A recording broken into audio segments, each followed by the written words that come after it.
Today, we're going to be doing a wire drive on this Cayenne GTS. Now, this is the first generation Cayenne, and you might be wondering, why on earth are you doing a wire drive on this car? Well, I think this is a really cool vehicle, and it's from an era that is now kind of gone, actually. I mean, we still have Cayennes, but it's different now. So we're going to find out all about this owner and why he drives this Cayenne GTS. Let's go.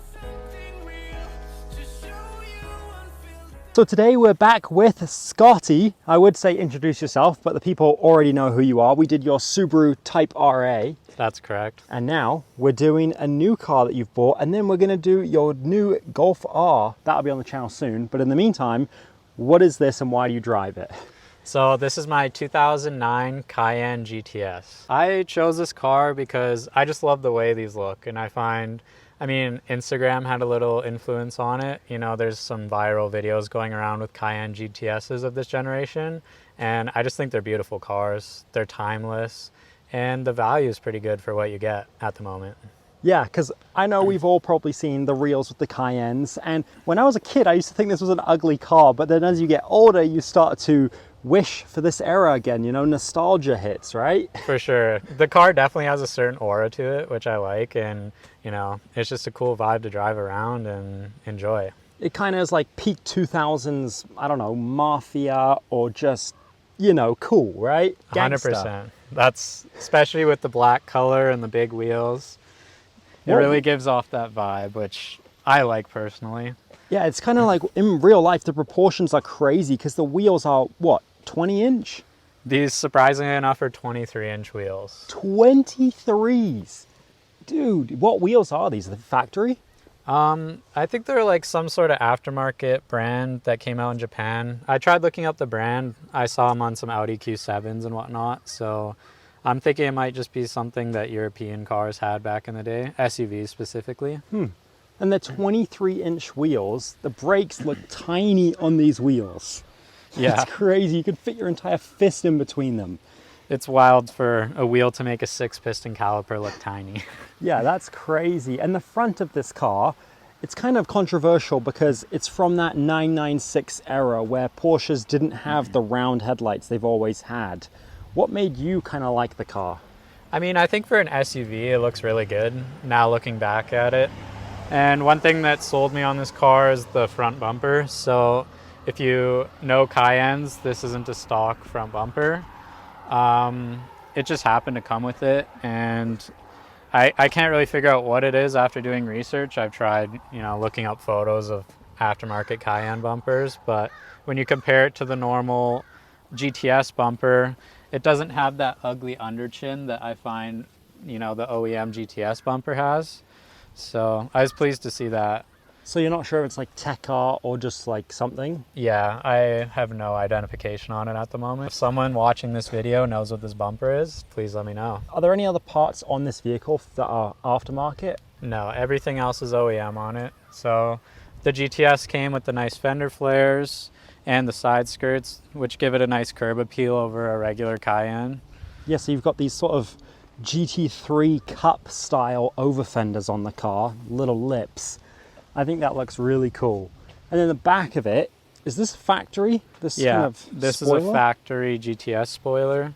There's two variations that I found. You know, there's the double deck kind of looking one, and then this is what this one is. So yeah, unfortunately, I really wanted the double decker looking one, but you know, that's what it came with. That's what you got. And the Japanese plate, what's that on there for?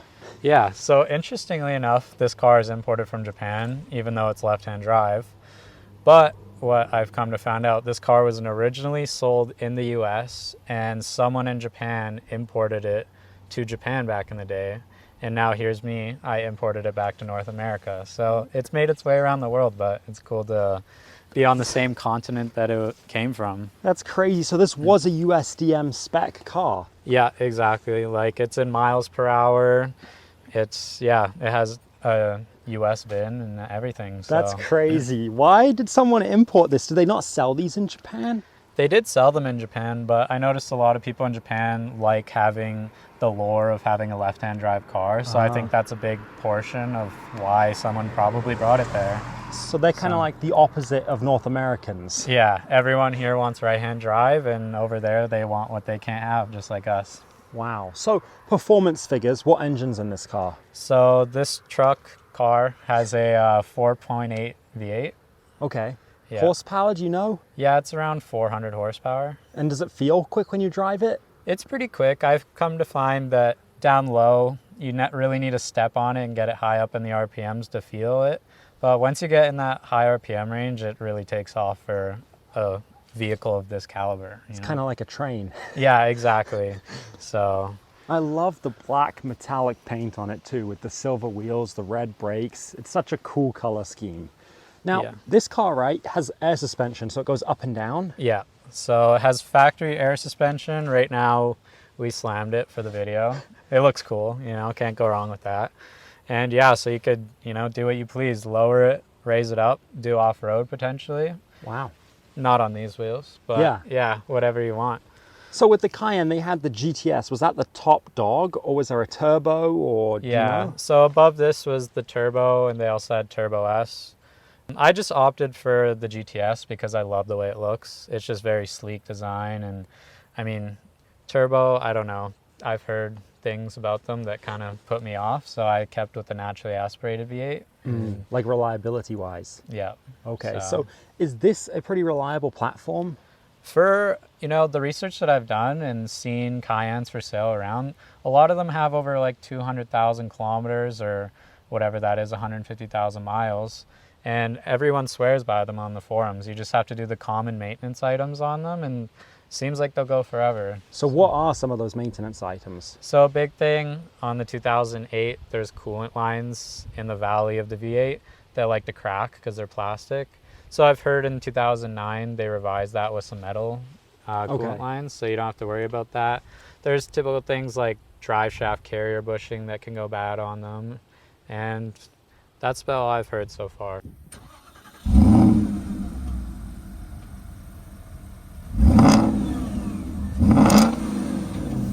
Now we're actually in the Cayenne, and I have to say these seats are like a bucket lazy boy. That's how I describe it. I would agree.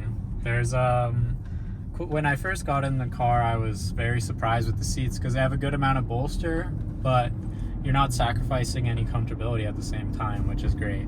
Yeah, and then you've got a Japanese sort of cluster, what is this called? A screen, I guess? Yeah, radio deck. That's crazy. Are you planning on changing that? If I can't figure out how to translate it to English, I will have to change it, but for now, I'm listening to no music while I drive, but we'll get that figured out soon enough. Well, you can listen probably to the sound, because it does sound amazing. The sound does make up for the lack of music, so... Is that factory exhaust? Yeah, that's a factory exhaust. It has valves from the factory, which is great. When you put in sport mode, they open up, and yeah, shit gets pretty loud. Wow. And then in the back, you've also kind of got like nice bolstered seats, Alcantara headliner. That's pretty nice. So a lot of people turn these into off-road safari kind of builds, at least with the normal Cayenne. Has anyone done that with the GTS, or is this not really falling into that category? No, I see a lot of people convert the GTS into overlanding builds, which is cool in my eyes because you get the best looking body style, and then, you know, you just throw some off-road wheels on it and it really looks great. So would you consider doing that to this ever?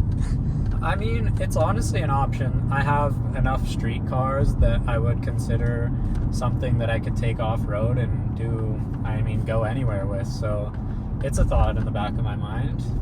And for those building off-road vehicles like this, does it take a lot of parts? Does it cost a lot? Do you know anything about that process?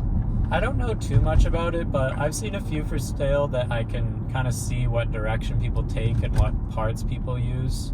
And it seems to be a pretty easy process to do with very little parts. So I think that's a cool thing about it, that, you know, it doesn't take much to, you know, make these off-road capable. Yeah.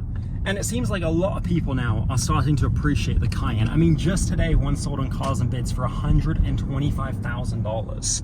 Yeah, which is crazy for a V6 manual, granted, but with even 65,000 miles, it's quite the price tag.